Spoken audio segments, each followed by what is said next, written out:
Hey guys, Chris here from the Ultimate Recycler. Welcome back to the channel. Today we're going to do part 6 of my eBay or selling online series, but there's some surprises and some twists in this video. One, I've got a box of stuff that I shoved aside over 10 years ago thinking really good eBay stock will keep this in case of emergencies. It's not an emergency, but it's time to get rid of it. So we'll go through that and show you what I'm going to be putting on eBay in the new year. There could be some pretty interesting stuff there. The second part is, well, 3 parts. The second part is we'll just have a look on eBay and see what's been happening lately. Not a great deal, but there's a couple of things to keep you up to date with. And thirdly, I feature in a calendar. This is the 2025 YouTube Scrappers charity calendar, and I'll talk a little bit about this at the end of the video, so hang around for this. You can order these, and I'll put a link online. And look, I'm Mr. February, so we'll talk about that at the end of this video. It won't be a long video, and that's a very worthy cause, instigated by Everyday Solars, who's a UK scrapper. So we'll get to that shortly. Firstly, let's have a look at what's been going on eBay with the listings I've had. And I haven't listed any more now because we're approaching mid-December, and I don't want to have listings finish close to Christmas. Also, postage is a nightmare this time of the year, so I won't be listing anything new until we get past Christmas, and I'll show you that box of really cool stuff we're going to address then. Okay, so I've only got the one item on eBay at the moment, and it's that Bakelite Champion spark plug cap, which is, look, $60 is really fishing for a big fish. I know it's expensive for what it is, but they are rare, and I have seen a few overseas sell for big money, and I haven't seen any others available in Australia. So I am aiming high with this one, but it's certainly no harm in just leaving it sit there. It does not cost me anything, and hopefully the right person finds it. If I've got it circulating. It went through an auction, didn't get any bids, and now it's on a 30-day buy it now listing.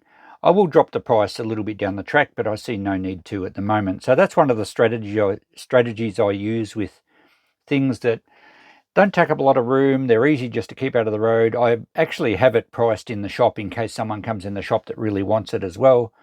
And that strategy works well for me. In fact, you may remember when I listed this, so you may remember I had this Ford Flathead V8 distributor cap. It suited a 1946 or 48 model, and I had it in the shop. Same deal. It was sitting on eBay. It didn't sell at auction, and someone came in and actually purchased it. So I just went up and cancelled the eBay auction. So it's good to have things circulating on eBay in case that right person comes along, but also in my case I can leave them in the shop in case that right person comes along. The bonus, of course, with a shop sale is I don't have any fees and I don't have to package the thing. Now, what are we going to do in the upcoming weeks? Well, as soon as Christmas is over, I'm going to get more serious on eBay. I was all set to get a heap on there. By starting this series, I thought it'd motivate me to keep a lot of stuff on eBay and show you guys how things pan out, what results we get, some exciting auction finishes. And it kind of fizzled out because we went and bought another big shed lot, which most of you would have seen. I've also had a huge drop-off of e-waste, which has taken me quite a while to process. So things have been very busy. I will be getting back onto eBay, though, certainly in the new year, and I will take you guys along and show you how things are going. Now, this series, though, is not just about eBay. It's about online sales, and I do use Facebook Marketplace to get rid of stuff, or the local buy, swap, and sell groups. I've got something about to go on there shortly. I'll show you that in a minute too, because some things are just much better suited to a local buy, swap, and sell group than on eBay. And, of course, that fee question comes into it again. You don't pay fees on Marketplace or Gumtree or any of those online trading post type platforms. So I use that quite a bit as well. We use it to give away stuff also, but eBay tends to be the best for rarer items and where I want to use that auction format, and I've talked about that before. So before we get back to this calendar, let's unpack a box of stuff that I put away over 10 years ago as good eBay stock when I desperately needed to raise some money.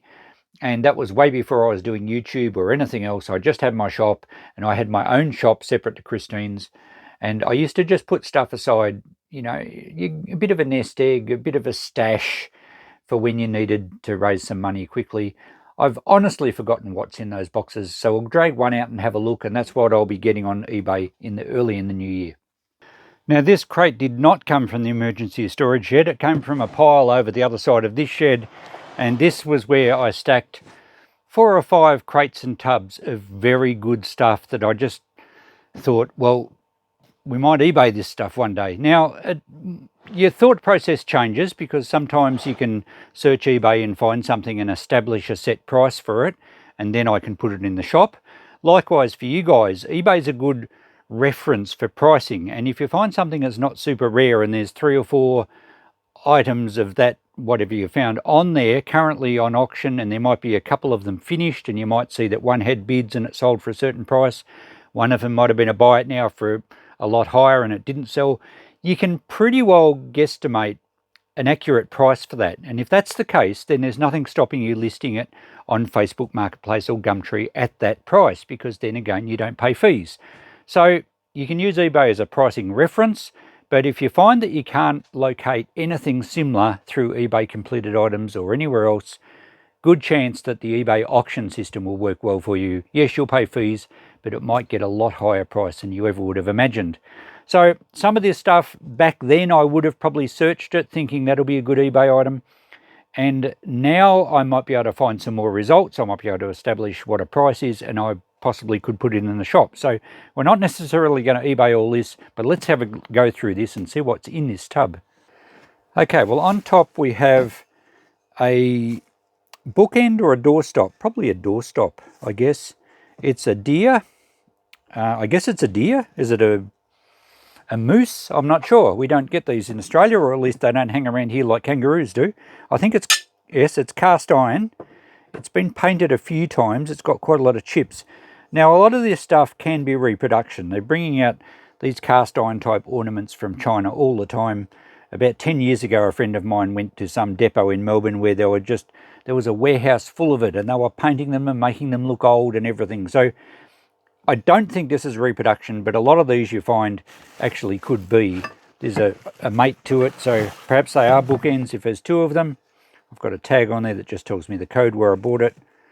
But I don't think, given the amount of reproductions around nowadays, I think I'd be better off putting these in the shop, because people are naturally going to be skeptical seeing these on eBay. So nice items, but I don't think we'll eBay them.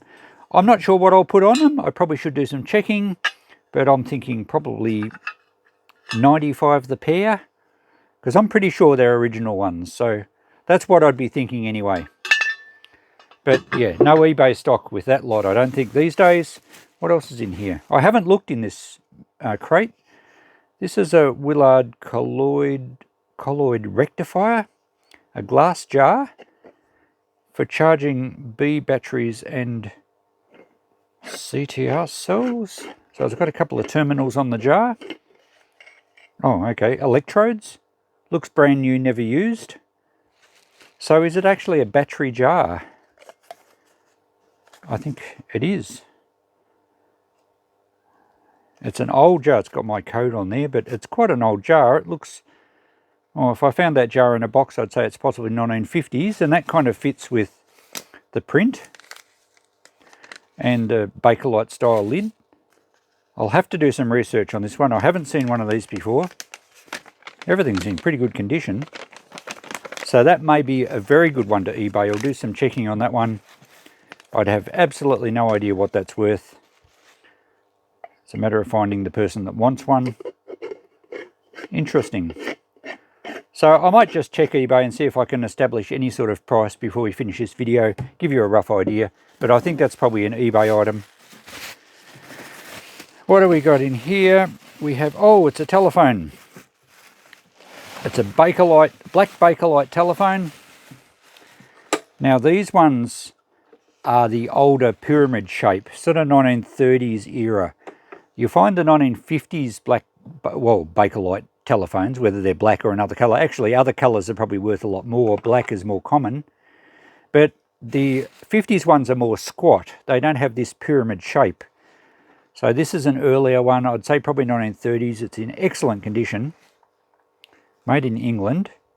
And I would expect that might make, I think they used to make a few $100s, these pyramid phones. So I will have to check. If I can establish a price, again, it might be better in the shop because postage is going to be fairly expensive. That's just my code again, so I know where it came from. But that one looks in excellent condition. And the rotary dial works very well. It could probably be used. It hasn't got a cord. There it is. There's a cord. What's the plug on the end of it? Goes down to the depths of the crate. It's probably that large wide plug that most older phones use. Yes, it is. So there's a fair chance that one would actually work, and maybe if I'm going to eBay it, I should test it. But I would be thinking, just a shot in the dark, maybe $150. But they used to bring more, so I will check eBay, see how the pricing's going. All right, there's not a lot in this crate. Oh, there's a few things. Here we have another cast iron piece. It's a beetle or a bug, and these are a boot puller. So you put one foot on the back of it, and you put the heel of the other foot in there, and you pull your boots off. Now, they've made these for quite a long time, and a lot of the more modern ones are made in China. Some of them used to say Taiwan, but this one actually says Furphy, which is a local foundry from Shepparton, which is nearby here. And I expect that that's probably worth a fair bit of money, and it may well be a good one to eBay because Furphy stuff is very collectible. Not exactly sure how old it is. The foundry is still actually going, but I think this would have a fair few years under its belt. It's quite a bit of wear to its feet, so it's actually been used a fair bit. We'll check that one out, but that one's most likely going to be an eBay item. Postage shouldn't be too bad on that one. Now we have some brass. How's this for a door knocker? Egyptian theme. I don't have the actual part it knocks against, but that's a nice early cast brass door knocker. Egyptian stuff was really popular in the 1920s. I'm not sure if this dates back that old or not, but it's quite an old piece. It's got your verdigris that you get on older brass and copper, although reproductions, they actually treat them to give that look. However, this one's got it at the back. It wouldn't be treated at the back. A little bit around the front, and some of that could be polish residue, but it's quite smooth on the cheeks and the chin where it would be polished the most. So I think it's actually quite an early one. It wouldn't surprise me if it's 1920s. Don't know what that's worth. It may well be a good eBay one again. I don't think they're reproducing these things in brass. So that's a nice piece. We have a box here. What's in this box? Looks like army numbers. And it probably is maybe even Air Force. These look like headphones, or it's actually a headphone and microphone set. So it would have been a pilot's kit. I honestly have no idea where this come from. I don't know if I've got a code with it. Doesn't appear to be. Would have come out of a deal somewhere. I could have got it from an auction. It's got, looks like it's new old stock. Looks like it's never been used. So the rubber around the ear muff section is a little distorted, but it's still quite flexible. It hasn't gone hard or perished. I guess that's a particular plug for aircraft radios. It actually looks like it's never ever been used, and that's probably the original box. So I don't know if there's a brand or anything on it. It should give us some Department of Defense or Air Force numbers somewhere on it. I'll check that out, but that's very likely going to be an eBay item. There's certainly collectors out there for all this sort of stuff, and one in such good condition would probably go very well on eBay. Be difficult to describe it accurately. I'd do lots of photos. But yeah, I think that's going to be an eBay item for sure. That'll be exciting. All right, only a couple more bits in here. In fact, only two. One of them's wrapped up in newspaper. I have no idea. It's even got sticky tape on it. Sticky tape's reserved for the most special things. And the newspaper is the racing guide. And it's small and it's fairly heavy. And it's pottery. Okay. There's a code on there again. These are little melting crucibles. I don't know that they're worth a fortune. They're actually stamped with the name underneath. It's probably it's got a triangle with 2 3/4. It says England. So yeah, they're both the same. So they're English little melting crucibles. I'm thinking I probably shouldn't sell those yet, just in case I do try my hand at gold recovery and that sort of stuff down the track. Who knows? They're easy to keep. I think I'll hang on to them. I don't think they're actually worth a great deal. I think I'm better hanging on to those for now. Interesting all the same. And the last thing is another cast iron piece, and it's a big heavy one. Unlikely we'll be eBaying this. It's a boot scraper just for cleaning the mud off your boots. That code would have been with the Air Force stuff. Again, they reproduce these quite a lot, but I'm fairly certain this is an old one. There's lots of wear to the top of it, and it's quite a rough casting. And what have we got? Oh, it's Furphy again, and a large old nut underneath. This has been around for quite a while. I think I remember getting this from an old farmhouse. So anything with Furphy on is going to be very collectible. I think that could bring a few hundred, maybe 100, I'm not sure. Maybe we should eBay it, given that it is Furphy. It certainly can still be posted. Probably weighs about 3 kilos. So that's most likely going to be eBay now. I've changed my tune on that, given that it said Furphy. That's a really interesting and nice piece. I can see why I put that aside. So that's the end of our tub, other than the dead moth, which I'm sure won't go very well on eBay. So there we go. We'll look forward to getting those on eBay. I'll do a bit of checking, and perhaps I'll do a bit of an approximate list for you in this video, and then we'll look forward to putting them on eBay in the new year and seeing how much we can raise from them. I have just done a bit of checking on this stuff, and I've decided to put some of it in the shop, as I mentioned earlier. Some, surprisingly, I guess. These ones, the Pyramid phones, I probably should have sold it instead of putting it away all those years ago. I'm sure they were bringing about 300. I found 3 or 4 sold for around about 100 or 150, plus about $30 postage. I'm going to put 150 on it in the shop. I'd rather not have to package it up and have fees as well. The 2 Furphy items, I couldn't find any current listings on eBay, nor could I find any completed ones. There's a few floating around in other sales platforms, but the prices were all over the shop. Those bugs are everywhere new, but not the Furphy ones. I'm going to list them both on eBay in the new year, so we'll follow those. I'm probably going to start them at 100 each just to see how we go. That rectifier jar, the only reference I could find of those was in physics museums, so I have no idea what that's worth. We'll put that on eBay at $50 start and see what happens. So look forward to that down the track. These ones, well, I thought this might have been better than it is. I'm going to put it in the shop for 75. And I think it is 1920s because the Egyptian theme was really popular after Howard Carter discovered Tutankhamun's tomb in the 20s. And this is kind of Art Deco, so it suits. But there was quite a few for sale in England, in the UK. I did see 1 or 2 in Australia. No, I don't think I did, but a few in the States maybe. They weren't bringing very much at all. In fact, one had been relisted a couple of times at equivalent to only about $20. I reckon I can get 75 for that in the shop, so that's where that one's going. These things much the same. I'm 100% convinced they're old ones. I think they actually might be bookends. Might be doorstops. Now, they're different, as you can see. They face different directions, which would kind of work for bookends. But then it would also work if you had double doors, and it would look quite nice. I don't think they're quite stable enough to be bookends, whereas as a doorstop they should work fine.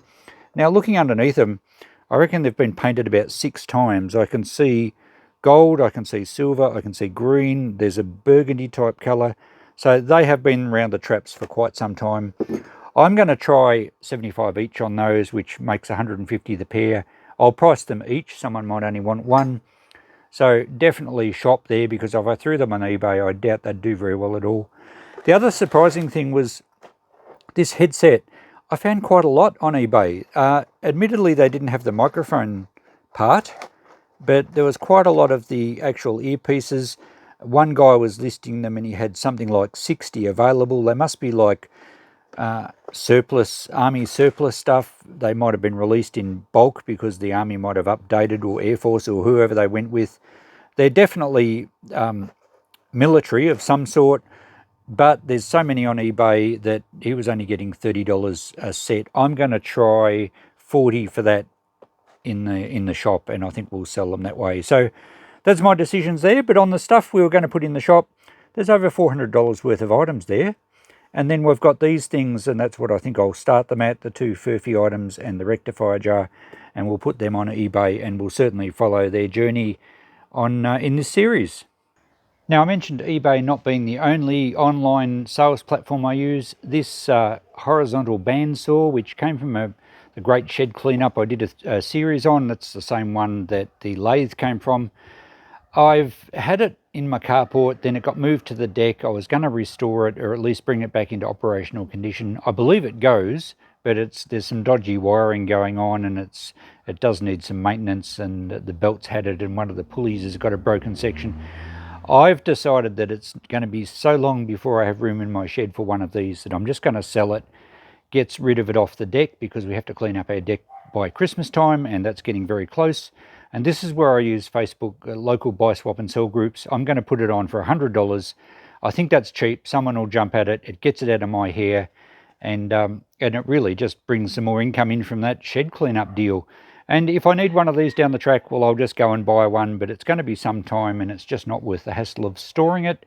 So Facebook Marketplace and local buy, swap and sell groups are obviously best suited for this. There's no fees. I really only want local people looking, because no, I'm not going to organise a courier or anything, and I doubt anyone would travel a few hours for it.